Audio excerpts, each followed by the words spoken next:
Hello बाबा दर्शन। बाबा assignment अनि कपको काम गर्दै थिएँ नि दाजु बाबा। हजुर बाबा लास्टै काम छ, नभ्याए जस्तो छ।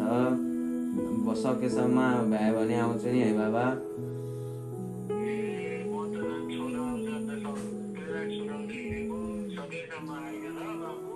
सकेसम्म आउँछु नि।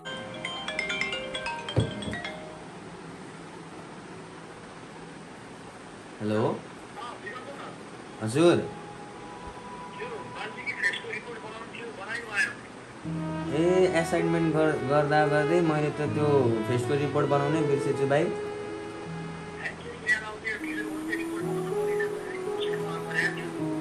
ए अब हस् म बनाउन सुरु गर्छु नि त है।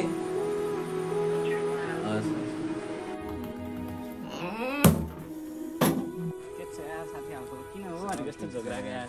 किन झगडाउने यार। अब फ्यामिली क्लब आफ्नो एसाइनमेन्ट मैले आफ्नो टाइमको यार भ्यालु नै गर्न सक्दिनँ कि। यस्तो कुरामा नि तिमी अल्झेर बसेर हुन्छ।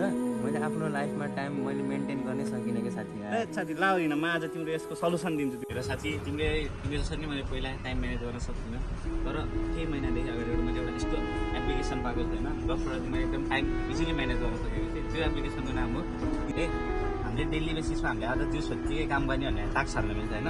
अनि यदि तिमी त्यो काम गर्न बिर्स्यौ सुत्यौ भने चाहिँ तिमीलाई रिमाइन्डर आउँछ कि यहाँबाट रिमाइन्डर आउँछ अनि तिमीले चाहिँ त्यो काम गर्न सक्छौ, इजिली गर्न सक्छौ।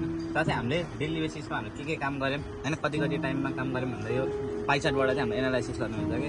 साथै जो इन्टरेक्ट अथवा इन्टरेक्टको बाहिरको मान्छेहरू होइन, अझै इन्टरेक्टलाई अझै राम्रोसँग बुझ्नको लागि होइन, यहाँनिर हाम्रो एउटा यसमा दाबेपछि चाहिँ पुरै इन्टरेक्टको बारेमा आउँछ। साथी यो एप धेरै नै राम्रो रहेछ। आजबाट नै मैले यो एप युज गरेर आफ्नो टाइम म्यानेज गर्नेछु। असाइनमेन्ट सक्यो।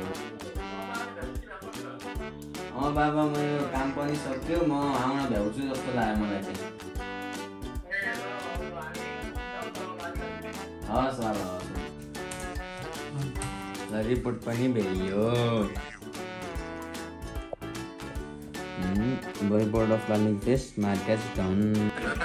हेलो साथी कहाँ हो भनेको तिमी? साथी जाऊँ न त यार घुम्न यार, मेरो काम पनि सकियो यार।